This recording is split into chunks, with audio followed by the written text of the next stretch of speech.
Hay villanos que matan, hay villanos que destruyen, pero luego están ellos, los que no necesitan levantarte una mano para destrozarte por dentro, los que te hacen dudar de tu propia cordura, los que se meten en tu cabeza y no se van.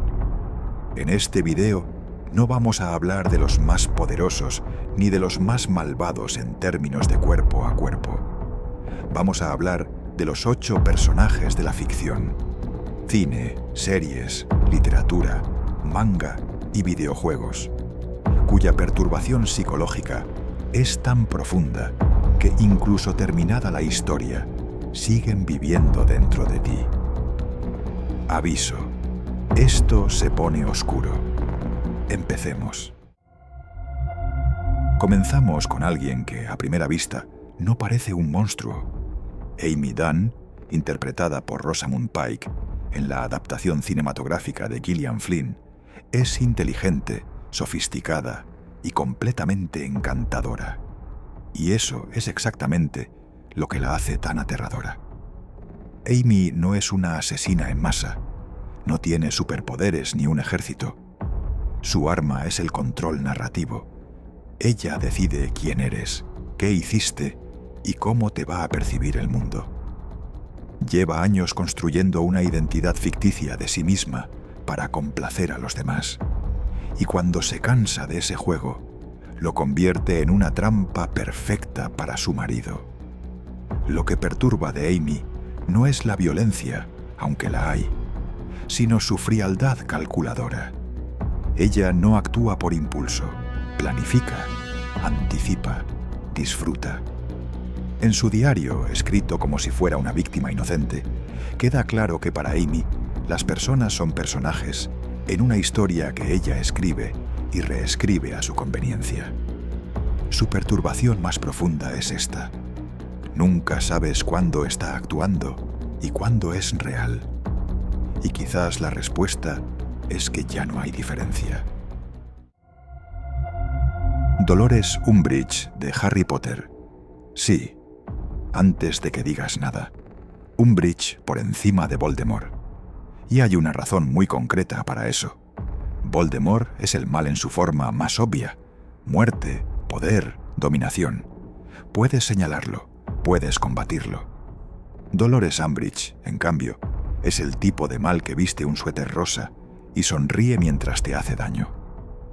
Profesora, funcionaria del Ministerio de Magia, defensora del orden y las normas, Umbridge representa algo que todos hemos encontrado en la vida real: la persona con autoridad que abusa de ella con una sonrisa en la cara y convencida de estar haciendo lo correcto.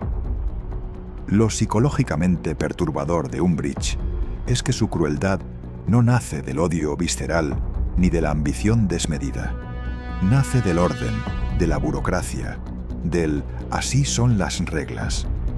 Obliga a sus alumnos a grabarse palabras en la mano con su propia sangre y lo hace con una taza de té en la mano como si fuera lo más natural del mundo. J.K. Rowling reconoció que la basó en personas reales que había conocido. Eso, quizás, es lo más escalofriante de todo. Kefka Palazzo, de Final Fantasy VI. En el mundo de los videojuegos, los grandes villanos suelen tener un plan: conquistar el mundo, obtener poder absoluto, vengarse de alguien. Kefka Palazzo, el antagonista de Final Fantasy VI, también empieza así. Y luego lo consigue. Y ahí es cuando se vuelve verdaderamente perturbador. Kefka no quiere el poder para construir algo, lo quiere para destruirlo todo. Una vez que alcanza una posición casi divina, su único objetivo es aniquilar cualquier atisbo de esperanza, de vida, de significado. No hay plan maestro más allá del caos. No hay ideología, solo una risa aguda y un placer genuino ante el sufrimiento ajeno. Lo que lo distingue psicológicamente de casi cualquier otro villano de su medio es que su nihilismo no es una pose. Kefka realmente cree que la existencia no tiene valor y actúa en consecuencia, con la lógica aplastante de alguien que ha llevado esa idea hasta su conclusión más extrema. Es el primer villano de la saga Final Fantasy que logra su objetivo, y aún así sigue sintiéndose vacío. Porque para Kefka, incluso ganar es una broma sin gracia. Patrick Bateman de American Psycho. Patrick Bateman es el espejo más incómodo que la cultura pop ha sostenido frente a la sociedad moderna. Banquero de inversiones en Manhattan, obsesionado con las apariencias, las tarjetas de visita, los restaurantes de moda y su propia imagen. Y debajo de todo eso, o quizás entretejido con todo eso, un asesino en serie. La genialidad perturbadora del personaje, tanto en la novela de Bret Easton Ellis como en la película con Christian Bale, es la ambigüedad total. ¿Todo lo que vemos es real o es la proyección delirante de una mente que se ha roto bajo la presión de una vida vacía? La obra nunca lo resuelve, pero eso es precisamente el punto. Bateman no es perturbador porque mate, sino porque encarna el horror de una existencia construida completamente sobre la apariencia. Sus colegas no pueden distinguirle de los demás, porque en el fondo todos son versiones del mismo vacío. La violencia es solo la superficie de una crítica más oscura, que la sociedad que lo rodea es tan hueca como él. La frase más famosa de la película lo resume todo. No hay ningún yo ahí dentro. Gendo Ikari, de Neon Genesis Evangelion. No todos los villanos apuntan sus armas hacia afuera. Algunos lo hacen hacia adentro, hacia las personas que deberían proteger. Y pocos ejemplos en la ficción son tan devastadores como Gendo Ikari. Director de NERV, arquitecto de conspiraciones que abarcan el destino de la humanidad entera. Un hombre de inteligencia extraordinaria y frialdad casi sobrehumana. Y también, sencillamente, un padre que abandonó a su hijo.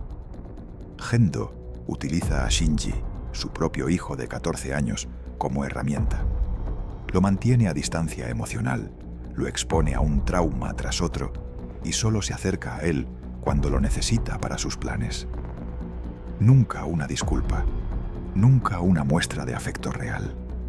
Lo que hace a Gendo tan psicológicamente perturbador es que su crueldad no es la de un monstruo sin sentimientos. En el desenlace de la serie queda claro que él sí siente, que su frialdad es una coraza construida sobre un dolor genuino. Y aún así eligió hacer daño. Esa combinación, conciencia, capacidad de amar y decisión de no hacerlo, es quizás el tipo de maldad más humana y más difícil de procesar de toda esta lista. Nurse Ratched. De alguien voló sobre el nido del cuco. Hay una razón por la que el nombre de Nurse Ratched se ha convertido en sinónimo de autoridad abusiva en el imaginario colectivo. Enfermera jefe en un hospital psiquiátrico, Ratched ejerce un control absoluto sobre sus pacientes, no con violencia directa, sino con algo mucho más sofisticado: la humillación sistemática, la infantilización, la manipulación de las reglas y el uso calculado del miedo institucional. No grita, no golpea, sonríe, habla con calma. Y con esa calma desmantela la dignidad de los pacientes que tiene a su cargo, uno a uno, hasta que ya no queda nada. Lo que la hace tan perturbadora psicológicamente es que opera dentro del sistema. Todo lo que hace tiene una justificación burocrática. Es por el bien de los pacientes. Y eso la hace casi imposible de combatir. Cuando McMurphy intenta rebelarse contra ella, Ratched no lo aplasta con fuerza bruta. Lo usa, lo expone, lo convierte en un ejemplo. Ken Kesey, el autor de la novela original, no la concibió solo como un personaje, sino como una metáfora. La pregunta que plantea Ratched no es ¿qué hace?, sino ¿qué dice de los sistemas que permiten que personas como ella tengan tanto poder? Bill Cipher de Gravity Falls. Sí, una serie animada. Y sí, completamente merecido. Bill Cipher comienza como un personaje casi cómico. Un triángulo con sombrero de copa, excéntrico, con chistes malos y una energía caótica. Es difícil tomarlo en serio, y eso, por supuesto, es exactamente lo que él quiere.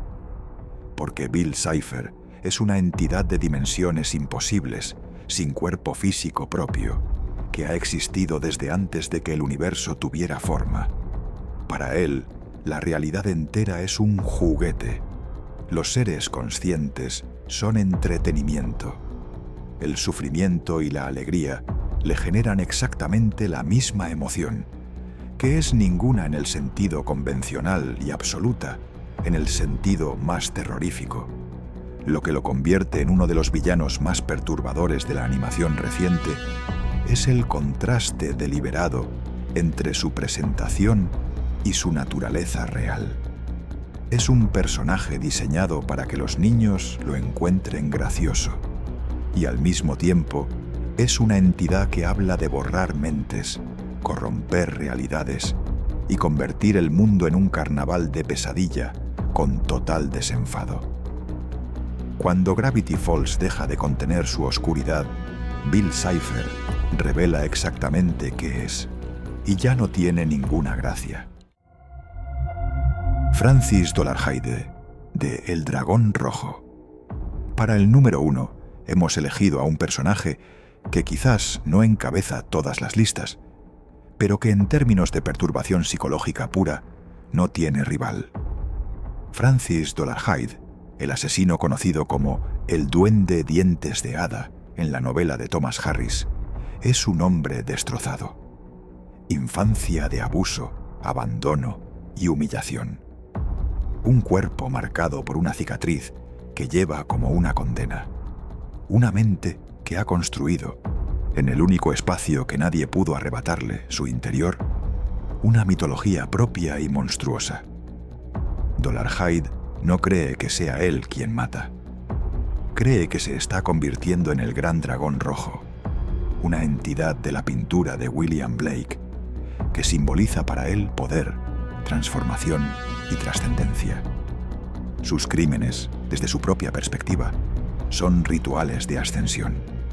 Y ahí reside la perturbación más profunda de toda esta lista. Francis Dolarhyde no es un nihilista ni un sádico puro.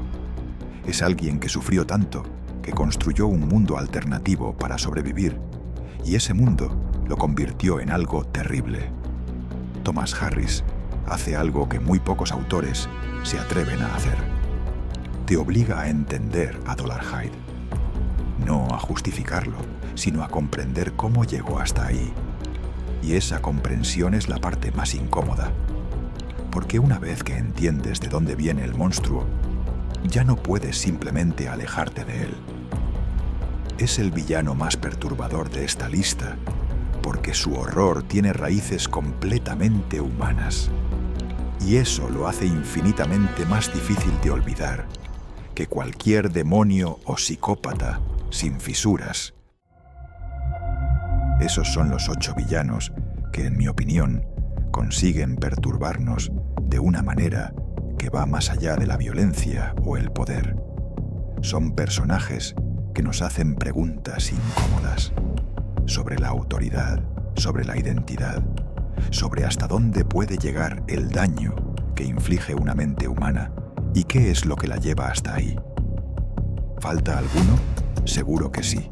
La lista podría ser interminable. Cuéntame en los comentarios qué personaje añadirías tú y por qué. Si el video te ha gustado, ya sabes, like, suscripción y activa la campana. Nos vemos en el siguiente.